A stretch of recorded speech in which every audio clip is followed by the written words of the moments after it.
2021 Premier League season is brought to you by OddsChecker, your one-stop betting hub. Yes, you guys, welcome back. I'm Nini FC. This is Blue Line CV, and today's News Daily video is brought to you by OddsChecker. Now, I do want to say a big thank you to OddsChecker for sponsoring the countdown to the start of the 2021 Premier League season.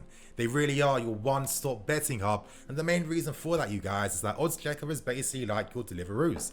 It has all the leading bookies in just one place, and to make your life even easier, you can bet directly using the app. It really is the best app for people that like to have a little bit of fun placing bets.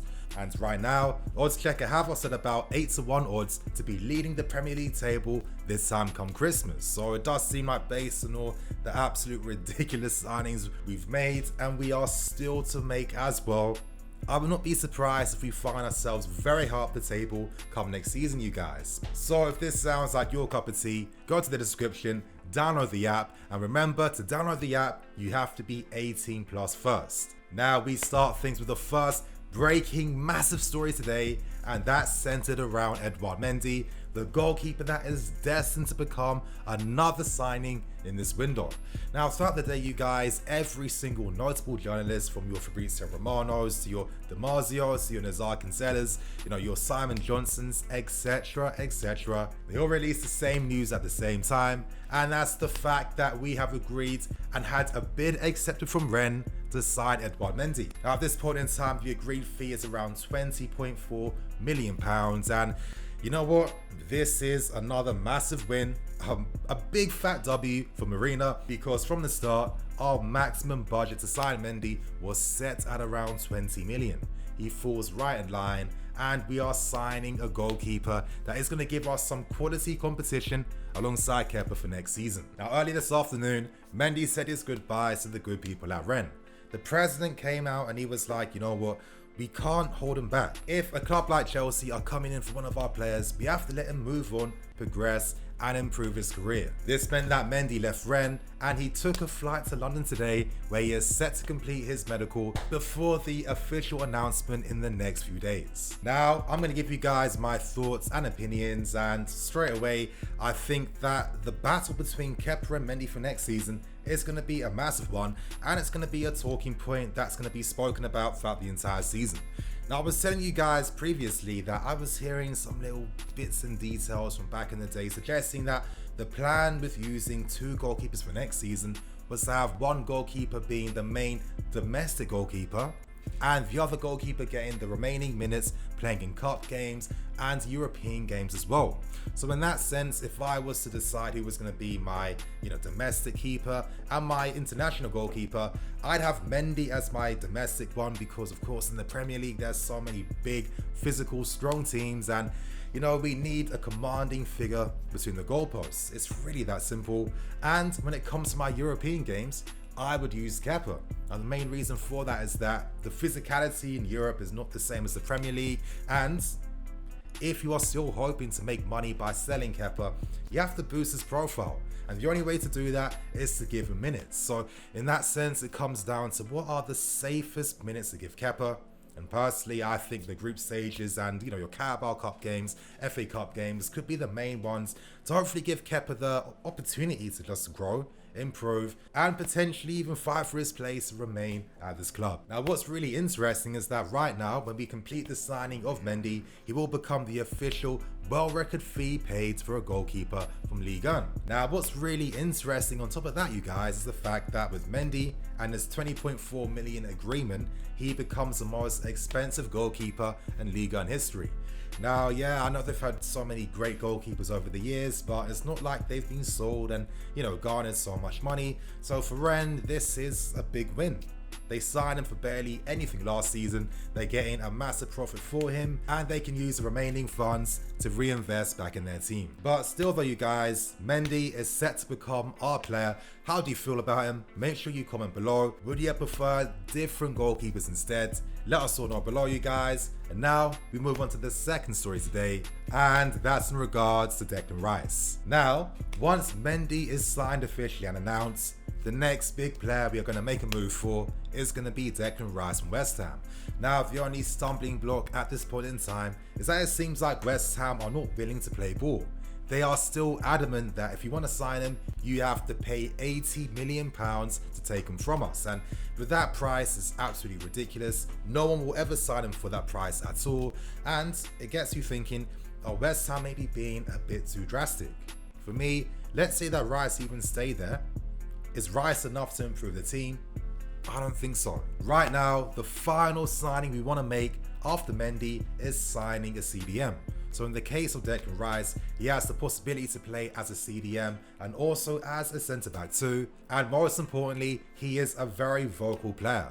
Now there has been a lot of interesting articles coming out from The Athletic where they've spoken about the lack of communication on the field. They spoke about certain partnerships, for example, like Kovacic and Kante, where, unfortunately they just don't talk enough to really just break down teams enough and be super effective.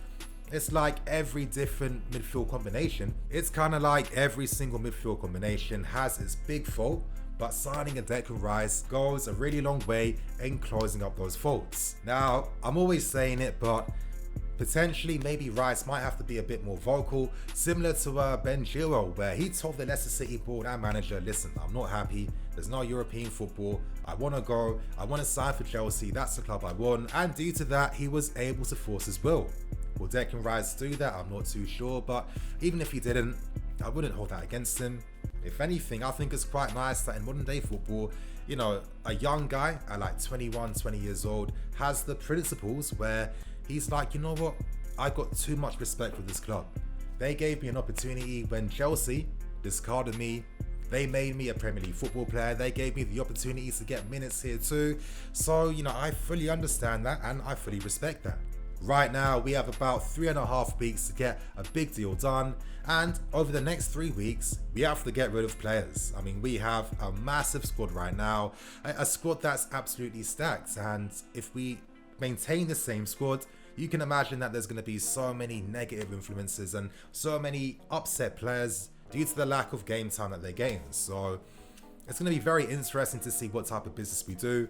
The cynical part of me is like, as I see every single window, you guys, like teams are interested in our players. They wait until like the final week of the transfer window where they know they can get a massive discount or even get a really good loan fee to sign one of our players. So let's hope that's not necessarily the case. Players like your Ross Barkleys, your Bakayokos, your Jorginhos, etc. What's going to happen to their futures? How are they going to get sold? How are they going to generate those funds? Because if we don't sell, then we can't buy Declan Rice. But even if we couldn't sign him in this window, does not mean that we couldn't sign him in January or sign him in the following window. I've been telling you guys this for a long time. It seems like Declan Rice really is priority number one right now. And if you're asking me, I would not be surprised at all to see Rice returning back to this club. And now, you guys, we end things with the final story for today, and that's in regards to more FIFA 21 Chelsea player ratings. Now, as you can see on screen right now, we now have the ratings for 18 players from the team, and starting with the first 9, here's our highest rated player, but I'm seeing a big fat L, you guys, and that's the fact that Christian Pulisic is 81, and he's a non-rare. I'm looking at things like his shooting stats. They gave my guy 70 shooting, which is literally ahead by 1 point against Kovacic's shooting.